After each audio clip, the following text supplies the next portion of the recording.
नमस्ते प्रणाम।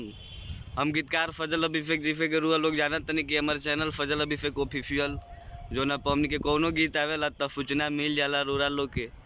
तो हमनी के एगो सरस्वती पूजा आशी फिल्म से छूटल बा छे मिश्रा के आवाज़ में एगो बड़ी ऑर्केस्ट्रा सॉन्ग धमकदार छूटल बा रोरा लोग के बीच में आफिए फिल्म से कि भुनिहार के हवे टोला ही जाता खाली मारे होखेला।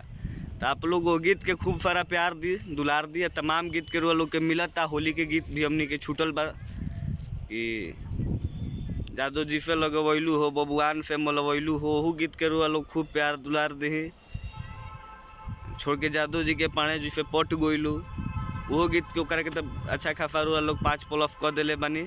तो यही तरह अपन प्यार दुलार बनैले रही आफी फिल्म पर जाकर रुआ लोग ई गीत सुनी भुनिहार के हवे टोला ही जाता खाली मारे होखेला। खूब ऑर्केस्ट्रा में मार करी लोगन में मजा ली। जय भोजपुरी।